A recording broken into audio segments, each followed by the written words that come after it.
quelle va être la suite de ce travail? Vous avez levé un lien, est-ce que d'autres sont prêts à poursuivre ce travail-là? Bien sûr, il y a même un Camerounais qui m'a appelé, qui dit qu'il veut faire sa thèse en sorcellerie. Il y a un jeune qui est en licence, qui veut... J'ai dit, bon, en tout cas, moi, je ne suis pas dedans parce que, comme on le dit en fond, parce que moi, j'ai eu des représailles, j'ai eu trop de problèmes. J'ai dit que je ne lui conseille pas. Je ne lui conseille pas parce que moi qui ai fait cette thèse, je ne suis pas n'importe qui. Je suis, d'abord, j'ai fait la thèse à l'âge de 53 ans. Donc, j'ai fait un parcours spirituel, artistique. Je suis écrivain, j'ai publié 24 livres. Je suis un grand lecteur, je suis un grand auteur, je suis un baroudeur, je suis un psycho. J'ai fait trop, j'ai une carapace qui m'a permis de soutenir toute cette avalanche d'attaques que j'ai reçues sur Internet. Derrière, il y a... Ceux qui vous attaquent là, ils vous attaquent pourquoi? Bonne question. Ils ne m'attaquent pas pour la thèse en fait, parce qu'ils n'ont pas lu la thèse. Ils n'avaient pas lu la thèse. J'ai fait 3 déclarations que je vous reprends ici. J'ai dit que le vagin de la femme est le temple de la sorcellerie. Ce que je confirme encore. Explication. La sorcellerie s'appelle Minona. Enfant. Ça veut dire, en langue béninoise, ça veut dire nos reines mères, nos mères. Et la sorcellerie, c'est une histoire de femmes parce que c'était les mères accoucheuses.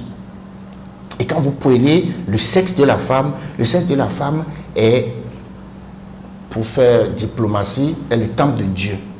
Parce que c'est ça qui donne la vie. Et c'est ça qui donne aussi la mort. Je ne vais pas aller plus loin parce que les gens ne sont pas d'accord. Il y a trop de polémiques autour de ça. Donc je n'écoute pas. J'ai dit, deuxième déclaration, j'ai dit que le cunilingus n'est pas une bonne chose parce que ça enlève le dossier, le pouvoir du verbe. Les friands de cunilingus m'ont attaqué aussi pour dire c'est quoi cette histoire-là.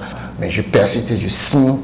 Cette histoire enlève le pouvoir du verbe. Or, le verbe est l'élément fondateur. Lorsque tu rencontres une femme, c'est avec le verbe que tu lui fais la cour. Lorsque tu veux chercher un travail, c'est avec le verbe. Lorsque tu veux prier Dieu, c'est avec le verbe. Lorsque tu veux parler avec ton patron pour qu'il t'écoute, c'est le verbe. Mais lorsque les gens qui font le cunilingus, c'est qu'ils le font rituellement. C'est ça que c'est rituelique. Ceux qui le font pour quelque chose. Troisième déclaration, j'ai dit que j'allais créer une école de sorcellerie. Je ne l'ai pas bien déclaré, mais j'ai créé finalement l'Institut métaphysique Imhotep Prométhée, qui est une école qui apprend aux gens à être eux-mêmes et à dépasser toute attaque sorcellerie. Donc, ça fait 3. Et enfin, j'ai fait une interview dans une radio Océan Fait pour ne pas nommer. À 11h et à 17h, la radio a pris feu et ils m'ont attribué cet incendie-là. C'est-à-dire, ils ont dit que moi, je suis suffisamment sorcier, tellement sorcier que quand je suis venu dans le studio, j'ai brûlé le studio. Bon, voilà. Donc, même ceux qui ont leur radio ont trouvé ça absurde, mais ça a été sauvagement mis sur le net pour que je sois sérieusement perçu comme un sorcier malfaisant. Bon, ceux qui n'ont pas un bon niveau, ils croient. Ceux qui ont un certain niveau ont pris la chose à sa juste valeur. Mais ce qui est très sûr, c'est que ma thèse, le livre est sorti et je suis en train de le vendre à petits coups. Et ceux qui l'ont eu, parce qu'il y a un certain exemplaire qui est en train d'être distribué sur le net, je vais attraper tous ceux-là. Ceux qui ont lu ont vu que c'est un vrai travail de recherche et que ce n'est pas du bluff et que je ne suis pas là pour faire de la précision, que je ne suis pas là pour faire de la dénonciation, que je ne suis pas là pour dénoncer, pour divulguer les secrets, comment les sorciers coupent la viande des gens dans le truc là. C'est ça le sensationnel que les gens ont voulu entendre chez moi. Je n'ai pas ça. Ça peut se trouver chez les évangélistes qui empoisonnent tout le monde. Oui, c'est ça. Mais moi, je suis un scientifique. Et lorsqu'on me pose des questions sur quelque chose, je pourrais répondre de façon scientifique, pas de façon émotionnelle ou religieuse. Je ne suis pas un religieux, je suis un métaphysicien, je suis un spiritualiste. Donc, contrairement au monde scientifique qui a bien reçu ce travail-là, le grand public, lui, n'a pas compris. Et c'est ce qui justifie les attaques dont vous avez été l'objet. Non, en fait, j'ai fait la part des choses. Le grand public n'a pas lu ma thèse. Donc, je ne peux pas dire que le grand public s'est prononcé sur ma thèse. J'ai fait des déclarations qui ont perturbé le grand public. C'est pourquoi j'ai dit. J'ai fait des déclarations parce que les femmes quand on parle du sexe de la femme, ça embrase l'univers. C'est pour ça que ma thèse a été une thèse, c'est la thèse la plus célèbre depuis l'histoire de toutes les universités africaines aujourd'hui. Ah oui, dans le monde entier, vous avez eu des échos? Dans le monde, il y a eu 58 000 messages de félicitations non lus encore. Ma thèse a fait l'objet de débats dans les grandes universités canadiennes, américaines, japonaises, suisses, partout. Les universités africaines n'en parlent plus. Mais au Bénin, les gens ont voulu jeter l'opprobre. C'est-à-dire qu'il y a eu un groupe de gens qui ont voulu jeter l'opprobre sur la thèse parce qu'ils ont été surpris que je devienne docteur. Et ils ont cru que c'est facile de devenir docteur et qu'il y a même des gens qui ont décidé d'écrire pour que je ne sois plus docteur. C'est-à-dire qu'on me prenne le diplôme parce que ce que je suis en train de dire là, que ce n'est pas bon. Mais malheureusement pour eux, je suis docteur plein des universités du CAMES, donc de l'université d'Abomey-Calavi. Je suis docteur en socio-anthropologie. J'ai fait 7 années de recherche pour écrire cette thèse et c'est une thèse imbattable. On m'interroge là-dessus, je me défends scientifiquement. C'est pour ça que ma thèse, j'ai parlé de représentation sociale, les gens veulent que je leur fasse de la précisation, que je leur dévoile ce que les sorciers font dans les... Non, je ne peux pas être scientifique si je me mets dans ça. Alors, étant donné le caractère sensible de ce sujet, lorsque vous avez eu le projet et en avez parlé autour de vous, quelles ont été les réactions? Non, tout le monde m'a dit que c'était impossible. Tout le monde, personne n'a cru que je pouvais la faire. Je ne suis pas fort en clavier. C'est ma nièce qui, on a commencé à travailler 1 an, 2 ans, 3 ans.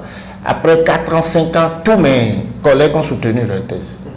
Et c'est elle qui me dit, mais cette affaire-là, est-ce que tu es sûr de soutenir ça même un jour? Vraiment, est-ce que... Parce que ce qu'on écrivait à un moment donné, moi-même, je me dis, bon, est-ce que je pourrais soutenir ça un jour? Parce que c'était tellement autre chose que ce que les autres écrivaient. Les autres, c'est des béabas. Les gens travaillent sur des sujets vraiment évidents et on sait le nombre de choses. Mais même les professeurs, quand on dit travailler sur la sorcellerie, les gens disent mais comment il va faire son enquête? Il y a même des niais qui disent il va faire son stage où? En thèse, on ne fait pas de stage. La sorcellerie, mais comment il va reconnaître les sorciers? Comment il reconnaît les sorciers? Comment est-ce que les fonds du Sud Bénin se représentent la sorcellerie? Donc, j'ai traité mon sujet comme un journaliste. C'est comme une grande enquête journalistique, en fait. Mais ça ne m'a pas empêché quand même d'approfondir les choses, d'oser approfondir, parce qu'en fait, j'ai interrogé des gens qui m'ont donné... Il y a un petit nombre de gens qui m'ont donné des réponses intéressantes. C'est-à-dire que... Vous savez, en matière de sorcellerie, les gens qui parlent de sorcellerie n'en savent rien. Il est dit que ceci est dit que ceci est dit que... Il y a même quelqu'un qui est venu me voir la fois pour dire qu'il y a un de mes amis qui lui a dit que moi j'ai la sorcellerie, qu'il n'y a rien à faire que j'ai la sorcellerie. Et quand lui-même me voit, me dit jamais que j'ai la... Il fait comme ça dans les corps. Et la prochaine fois que je vais dire, mais toi tu dis que j'ai la sorcellerie, donne-moi la démonstration. Donc, Tchémélé Bois a déjà dit que la sorcellerie, ça n'existe pas. Il s'est attaqué à toutes les réactions, à toutes les peines punitives que les gens disent sorciers reçoivent. C'est souvent faux.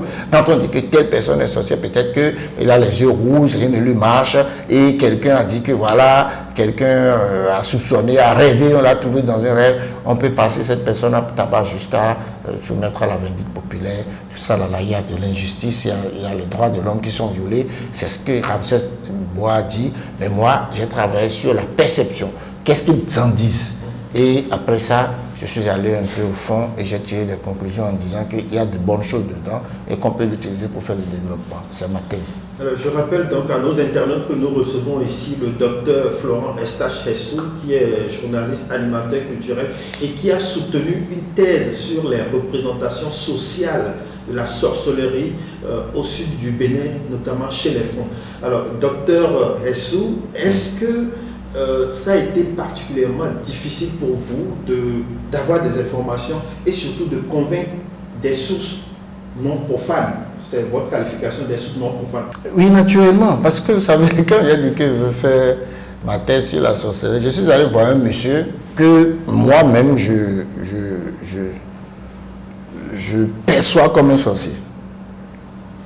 Et il m'a dit, écoute, tu ne pourras pas. J'ai dit, Ada, pourquoi? Il a dit, il y a deux choses. Tu dois prendre la sorcellerie.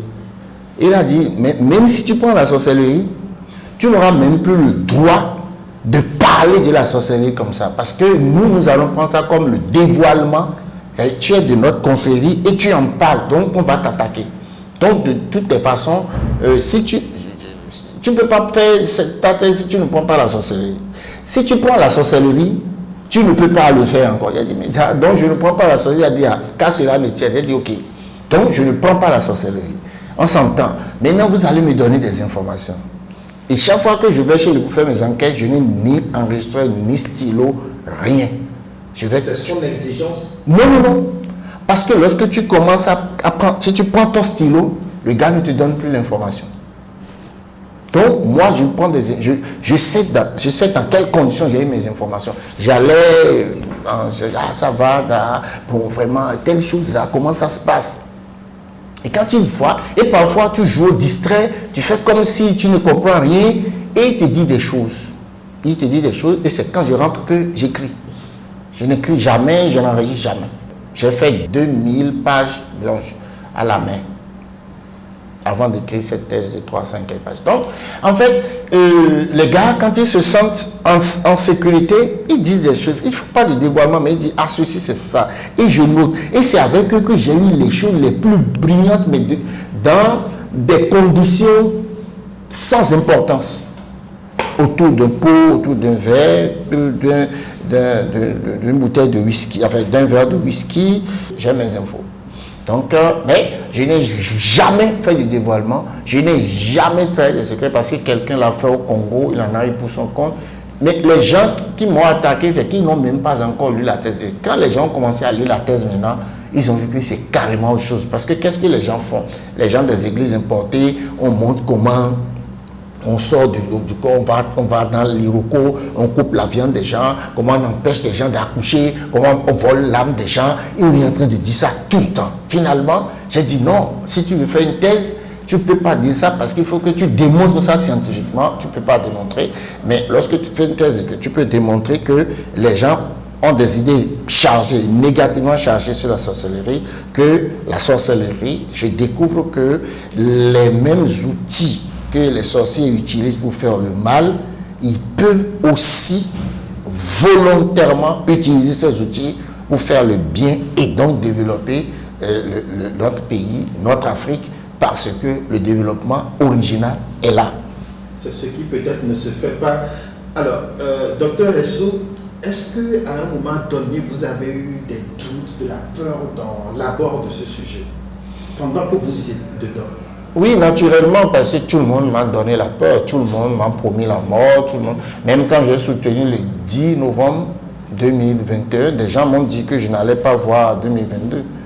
Des gens importants, des gens très importants sont venus me dire, j'ai dit, bon, ok, que j'attends. Aujourd'hui, on fait cette interview en février 2022, je vis bien, je mange bien, je suis dans mon bureau climatisé de l'ORTB, je me porte bien. Et je salue les gardiens du temple, je salue les hauts initiés qui m'ont protégé aussi, je dois le dire, parce que je leur ai dit, écoutez, je fais une thèse sur la sorcellerie, je ne suis pas initié à la sorcellerie, mais mon rôle, ce n'est pas de vous dévoiler, mon rôle, ce n'est pas de dire ce que les autres disent. Je veux dire que votre science peut faire du bien. Donc vous ne pouvez pas me taper parce que j'ai dit que vous êtes beau, vous êtes joli, vous êtes bon. Donc ne me tapez pas. Bon, il y a eu quand même, ça a été diversement apprécié, ça continue d'être diversement apprécié, mais cette thèse existe désormais, unique en son genre.